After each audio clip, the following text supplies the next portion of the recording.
Hello, and welcome back to another episode of Critical Reactions with your host, Bryan. Today we're going to be continuing on our week's theme of Bryan's favorites. We're going to be looking at some bands that I've personally enjoyed in the past throughout this channel's history and giving them a second or third visit or whatever. Just checking them out again, seeing what's up. Today we're going to be looking at Cult of Luna. And plenty of people have requested In Awe Of. And that's awesome. Get it? Get it? Alright, that was bad. Alright, so I don't believe this has Julie Christmas in it, which, she definitely part of the big reason I enjoyed Cult of Luna last time. So let's see what this group can do without her. Let's go.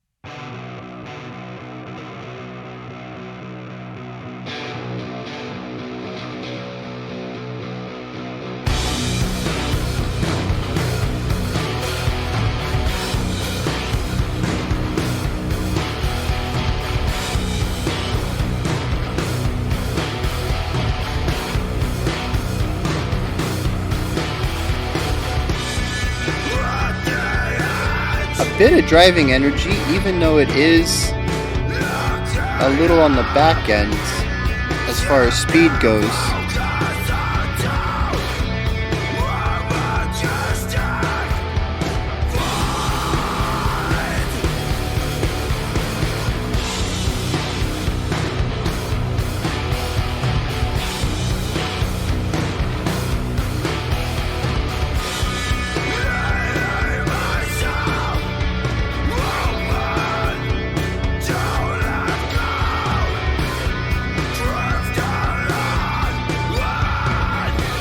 Interesting difference going on between the lightness in the music and his heaviness in the screams.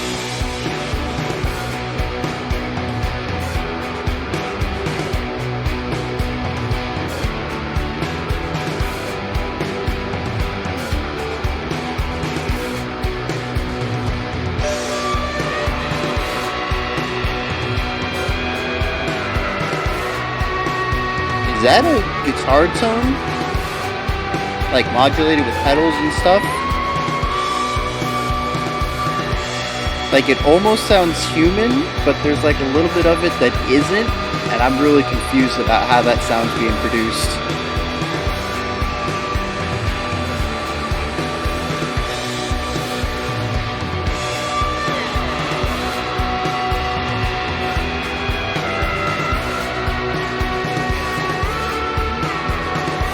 Very atmospheric though.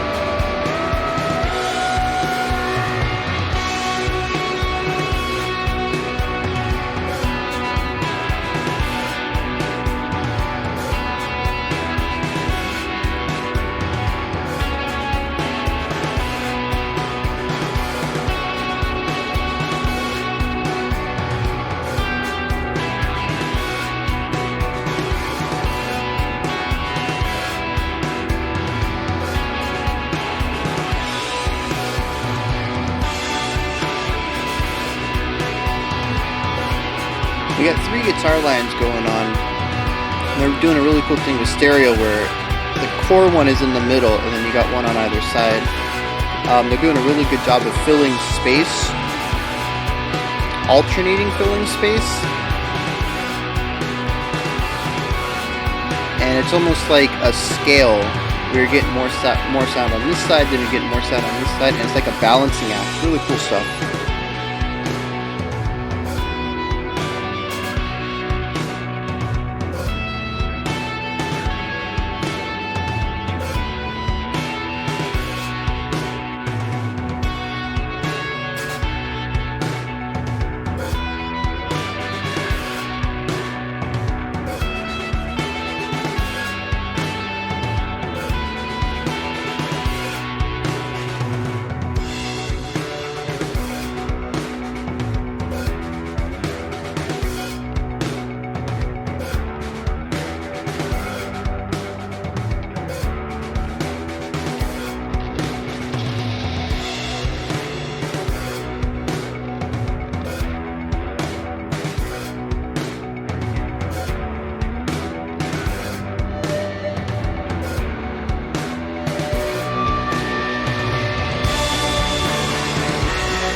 like how it's a very heavy track, but it's not a metal track.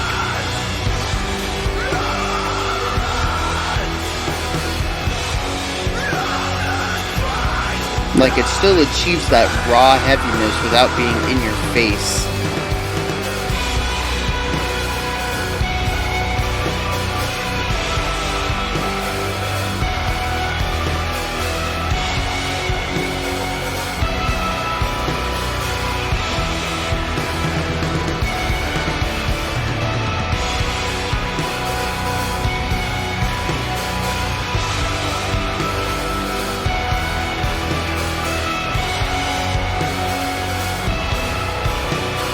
That cymbal is very ear-catching. Like, it just stands out to me so much in that section right there. I don't know what kind of cymbal that was, but it was very, very much in the spotlight.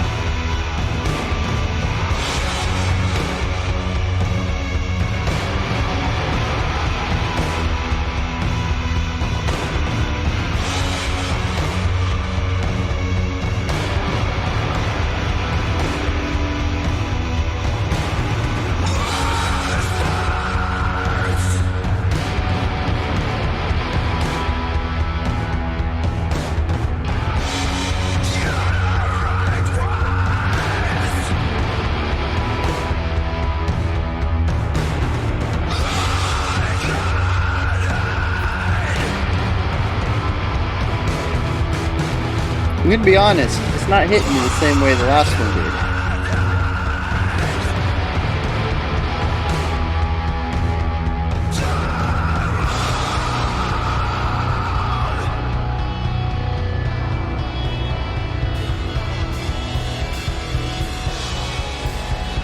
This one's more like a doom metal track.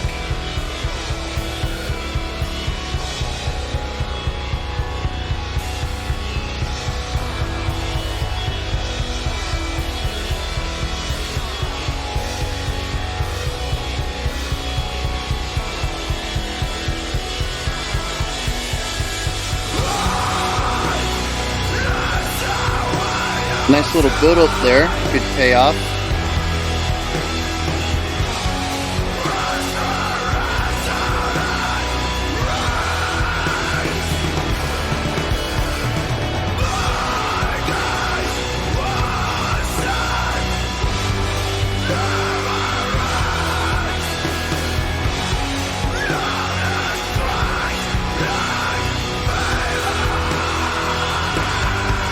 Something really cool, you listen on the left side and there's an acoustic guitar alternating between two notes and then changing those notes based on the chord.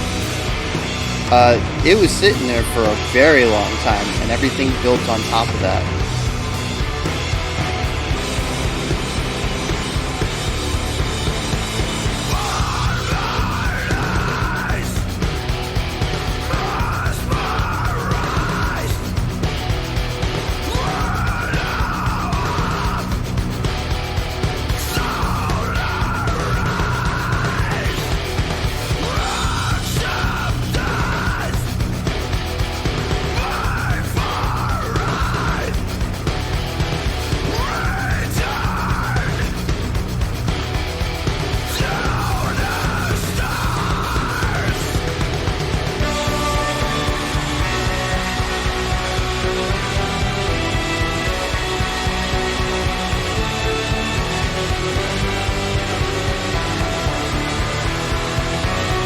Yeah.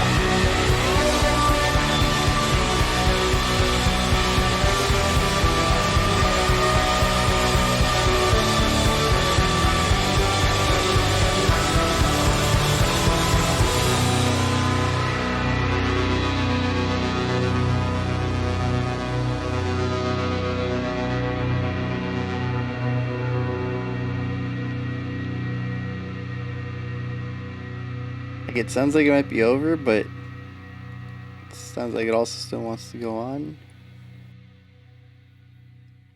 Oh, maybe not. Let's check. No, it's over. Alright. So, Cult of Luna.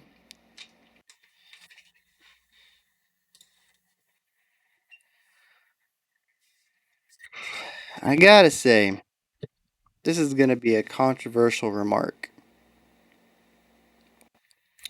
Tool wants their song back. Alright? That song reminded me so much of Numa.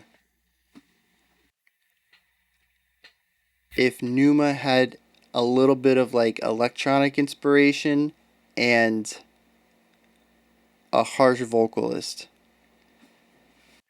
But I get a lot of the same vibes. It's that kind of atmospheric music with slow build-ups and kind of taking a single idea and letting it fester and stew and evolve over a long period of time. And it worked a little better here for me, mostly because they allowed the song to evolve at a faster rate than a lot of these other prog bands who will sit on the same concept for 2, 3, 4 minutes at a time. This song moved a little bit faster than that, but the overall idea of the song just does not. It's not my kind of music, and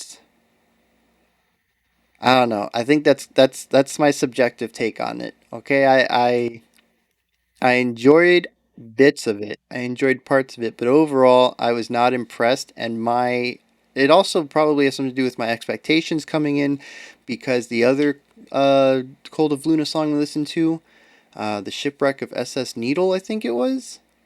One of those words sounds wrong, but it was pretty close to that. I mean, that song blew me away. And to come from that to this seems like a massive step down as far as what I'm looking for in music. So that's my subjective take. But let's actually go in and look at some of the cool things they did. I mentioned closer to the end that it was during one of the heavier sections. We had 2 or 3 distorted guitars playing. The drums were going full on, completely open, utilizing and filling up a lot of the soundscape. I'm pretty sure the vocalist was screaming at that point. But if you listened really hard to your left side, well, I guess for you guys, this is a better visual indicator. You listen to the left speaker though, and you'll hear an acoustic guitar alternating between 2 notes, changing with the chord progressions, just like do do do do do do do do do do do do do. Those are not the right chords. I'm not singing the right notes, but that concept, you can hear it really faintly. Now that actually comes from the section before it, when it was mostly acoustic with the electronic sounds. Maybe they weren't electronic sounds. Maybe they were done with the guitar. Like I said, um, technology is really crazy where we're at, and some of these longer, held out, like swelling, vibrating notes could be done with pedals.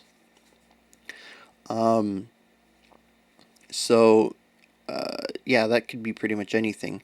But yeah, it had the electronic sounds. It was a little bit more atmospheric. It was more closed. Um, the drums were a little bit more contained. There were less instruments. The soundscape wasn't filled up. Yeah, it came from that section, and I'm pretty sure we've heard that before in the song as well. So a lot of this song is actually taking a single idea. And I think if you listen to the acoustic guitar most often, you're going to hear the idea sitting in that instrument. And then they build on it. Even when it's completely, when the band's playing wide open, volumes up, drums are loud, guitars are distorted, lots of screaming, you can still typically hear the acoustic guitar line underneath all that. And it's this idea that you can't really hear it if you're not listening for it, but it's still an integral part to the section. And that's really interesting to see because usually you'll hear segmentation where you have an acoustic guitar and then you'll have, your distorted section. And this band really shows you the progression from a couple of instruments playing a little bit more restrained to everything wide open. And the song has evolved, but the bass foundation is still there. And they do it repeatedly throughout the track. So that's pretty cool. I really dig that. Um, to me, I mentioned earlier that this is like a doom track to me. I get like a doom metal feeling. It's heavy. It's not. There's momentum. You definitely don't feel like you're sitting still, like in some of the slower tracks we checked out last week. I think it was. So there's momentum. We're pushing forward through the song, but the tempo is also relatively slow, and it has this heavy weighty feel to it. The chords come in, they get strummed really hard, really aggressively, but they linger. It lets the sound hold out for a while. So yeah, to me, it has a doom feel to it, and I like it mostly because it sounds different. I think there's a novelty factor to it because I don't typically listen to music that has this heavy weightiness to it. Maybe a section of a song might have it, but not an entire song. It is not pervasive throughout the themes of the track. So when I listen to stuff like this, I think this is the second or third song we've had on here. I know we did Doom Week, but a lot of you guys told me the songs we picked on that one were not necessarily doom metal. And I think this definitely falls under that umbrella. You guys can correct me if I'm wrong there. But like I said, there's some novelty to it for me. I don't listen to this music very often, so I enjoy that emotion, that feeling, the weight, the dread. I don't hear that very often in music. So I definitely appreciate that. I don't think the vocals did anything for the song. They seemed kind of generic and not as expressive. And if I was coming into this as my first track, I don't think it would stand out as much as having heard Cult of Luna led by Julie Christmas. And I think her personality shines through in the way that she sings, and it helps elevate the band. And I just feel like knowing that they can do that, like this, the vocals just didn't help the band at all. I don't know. On the flip side, though, I don't know that Julie Christmas could carry a doom metal song. So I don't know. Maybe somebody has an example of that, and I can see if it works. But judging from her performance in the shipwreck, um, I don't know. I think the vocals here work better than hers for this job. But I don't necessarily think the band works well doing this. Now I don't know if this is a one-off or if this is their typical stuff and Shipwreck was more of a one off. I don't know. I'm seeing two completely different sides of Cult Luna here, though, and I definitely enjoy one over the other. Um, but yeah, this one still has a lot of merit to it. As a doom metal track, I think it hits all the marks. It's heavy, it's emotive, it's weighty, and it's got punch to it, and I like how they find a way, even though the song is about this heavy oppressive feeling, they still find a way to work in not necessarily catharsis, but just less pressure in the more restrained sections before it opens up, and that really allows the bigger sections to have more of an impact, just due to dynamic changes. Give you a chance to breathe and remember what it's like for the pressure not to be there, and then the drums and the guitars come back in, and it hits you all over again. Really good stuff. I think a lot of bands forget about dynamics when they're doing extreme music. Um, not to not to point the finger at anything, but like Krallis. I think that was the one that was just like ridiculously fast speed metal for 20 minutes. Um, it definitely did what it needed to do, but you know, you can definitely get more impact out of the extreme sections by having less extreme sections, and I think this band really shows that off. Not to put Krallis down, like I said, they created an atmosphere that couldn't have been done with more restrained sections. But I think this is kind of a presentation of what you can achieve when you do allow context to happen by utilizing dynamics. So yeah, this is you guys let me know what you thought. There were a lot of people suggesting this, and I was really hoping it was going to be more of the Cult of Luna that I was introduced to. And yeah, I'm a little disappointed in that, but like I said, a lot of that could just be expectations. This is a very different side of them, and I came in with the wrong headspace for that. So some of that's on me, definitely, but also this music's not exactly my cup of tea. It's not something I'm gonna, you know, let's drive to the store and put on the heaviest, gloomiest metal I can think of. So that's not necessarily my idea of a fun time. So those two things combined kind of informed my decision. I mean my ideas on this. But you guys can let me know down in the comments what's up. If there's any other Cult of Luna songs I should check out, definitely towards the side of Shipwreck. It doesn't necessarily need to have Julie Christmas in it, though. Like I said, I really, really loved her performance and her personality and how it just whoops and how it amplified the band. Just did a really good job. But yeah, if there's anything that's a little more in the musical vein of Shipwreck, even if it has this singer or a different singer. I don't know if they have a rotating pool or if they, I don't know their band situation. But yeah, if you have more Cold of Luna suggestions that are more in line with Shipwreck, I am down to check them out. Whether that's because Julie Christmas is in it or because the musical ideas just line up with that one more.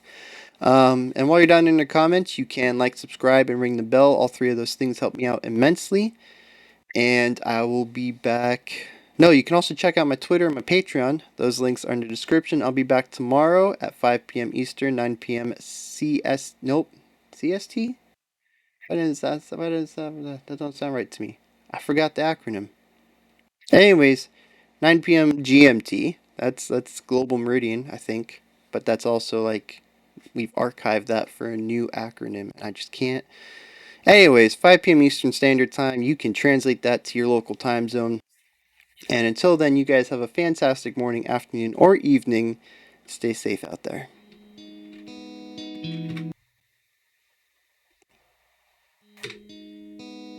I can do this. I can do this. I fixed it.